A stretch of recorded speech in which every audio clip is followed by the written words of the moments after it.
Hallelujah. आप सब कैसे हैं? मैं विश्वास करता हूं कि परमेश्वर की दी हुई ताकत आपको चला रही है और उसी के अनुग्रह से आप आगे बढ़ रहे हैं। स्वागत है आपका एक बार फिर से। और आज हम पवित्र शास्त्र बाइबल के उस वचन की ओर ध्यान देंगे जो हर एक मसीह के लिए बहुत ही ज्यादा महत्वपूर्ण है। व्यवस्था विवरण उसका 30 अध्याय उसकी 19 आयत को पढ़ते हैं। मैं आज आकाश और पृथ्वी दोनों को तुम्हारे सामने इस बात की साक्षी बनाता हूं कि मैंने जीवन और मरण, आशीष और श्राप को तुम्हारे आगे रखा है। इसलिए तू जीवन ही को अपना ले कि तू और तेरा वंश दोनों जीवित रहें। इस वचन को अगर ध्यान से आपने सुना होगा तो आप इस वचन में देखते हैं कि परमेश्वर यहोवा खुद मूसा नबी से बात कर रहे हैं। वो ये बात कह रहे हैं कि मैंने तुम्हारे आगे क्या किया है? जीवन और मरण, आशीष और श्राप रख दी है। अब ये तुम्हारी चॉइस है कि तुम उसको दोनों में से क्या चुनते हो या चारों में से अपने जीवन के लिए क्या चुनते हो। और दूसरी बात, प्रभु ने ये कहा कि मैंने पृथ्वी और आकाश को इस बात का साक्षी बना दिया है। इसका मतलब है पृथ्वी आज भी वहीं पर है, आकाश आज भी वहीं पर है। तो इसका मतलब है ये जो नियम है ये अटल है तब तक जब तक ये पृथ्वी का नाश नहीं होता है। बहुत सारे लोग आज ये समझते हैं कि जब प्रभु यीशु मसीह जी के द्वारा छुटकारा आया तो उसके बाद हम नियम और कानून से आजाद हो गए हैं। कहीं ना कहीं कुछ मायने में ये बात सच भी है, लेकिन आज भी पृथ्वी के जो नियम है वो आपके ऊपर कार्य करते हैं। हम एक राज्य का हिस्सा है, आप सबको पता है, और राज्य के अंदर राजा जी की हर एक बात जो है वो सिद्धांत होती है, वो नियम होती है। और जब तक कोई व्यक्ति उन बातों को मानता नहीं है वो अपने जीवन में तरक्की कर नहीं सकता है। अगर आप मत्ती 7 अध्याय पढ़े तो वहां पर लिखा है कि मांगो तो तुम्हें दिया जाएगा, ढूंढोगे तो तुम पाओगे, खटखटाओ तो तुम्हारे लिए खोला जाएगा। ये किस तरह की आज्ञा थी या ये किस तरह की बातें थी जो प्रभु आपको बता रहे हैं? प्रभु ने कहा जिस नाप से तुम औरों के लिए नापते हो तुम्हारे लिए भी वैसा ही जो पैमाना है वो दिया जाएगा। प्रभु ने कहा जैसे तुम चाहते हो कि लोग तुम्हारे साथ व्यवहार करें, तुम्हें भी उनके साथ वैसा ही व्यवहार करना है। ये नियम है, ये सिद्धांत है जो हम लोगों को एक मसीह होने के नाते, एक राज्य का नागरिक होने के नाते इस धरती पर पूरा करना है।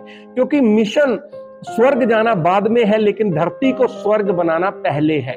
जब तक आप लोग परमेश्वर के नियम को नहीं मानते हैं तो आप जीवन को देखेंगे नहीं। आज बहुत सारे लोग चर्चेस में आ रहे होंगे, बहुत सारे लोगों का विश्वास अपने पास्टर पर होगा, लेकिन उनका जो भरोसा है वो परमेश्वर के वचन पर कम दिखाई देता है, जिसकी वजह से उनके जीवन में लगातार फलों की कमी आती है।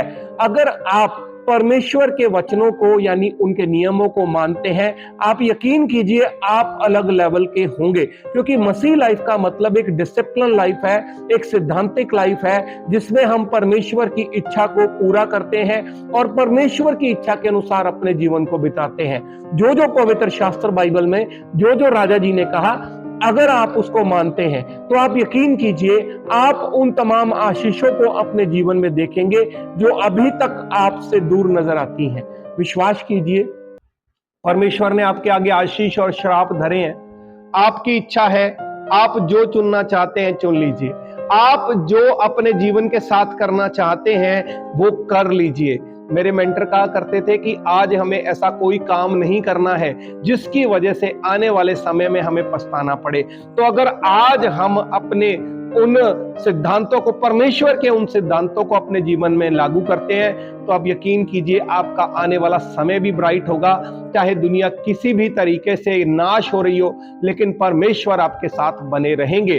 क्योंकि पवित्र शास्त्र बाइबल में परमेश्वर ने धर्मी यानी राइचियस पर्सन के बारे में बहुत सारी बातें लिखी हैं, और जो राइचियस पर्सन है वो परमेश्वर को पसंद आता है, वो हमेशा बढ़ता रहता है। हाँ, राइचियस की भी एक साफ तौर पर जो डिटेल है या कहिए एक्सप्लेनेशन है वो यही है कि जो कोई स्वर्ग की सरकार के साथ एक मत हो जाता है। राइचियस कोई धार्मिक शब्द नहीं है, लेकिन ये एक राइचियस शब्द जो है इसका मतलब राज्य में पूरी तरह से परमेश्वर के साथ सहमत होना है।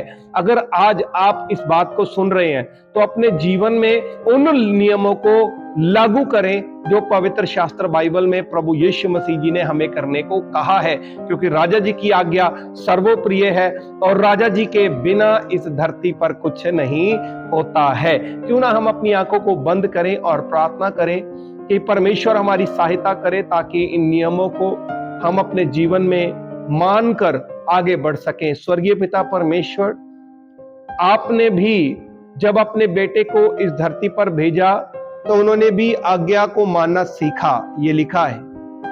मैं विश्वास करता हूं कि हम भी हर एक बात में दुरुस्त नहीं है, लेकिन मेरे प्रभु जी जब जब आपकी कृपा हमारे ऊपर होती है तब तब मेरे पिता परमेश्वर हम लोग आपकी महिमा को अपने जीवन में देखते हैं।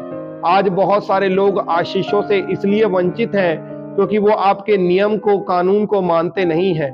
प्रभु होने दे हम सबके जीवन में आपकी आज्ञाकारिता आए, हम सबके जीवन के अंदर आपका पवित्र आत्मा जी कार्य करे, ताकि हम लोग आपके बताए हुए मार्ग पर चल सके, आपके सिद्धांत पर चल सके और इस धरती को स्वर्ग बना सके। राजा यीशुआ जी के पाक और पवित्र जलाली नाम में होकर मांगते हैं। सब कहिए आमीन। सब कहिए, सबको जय मसीह।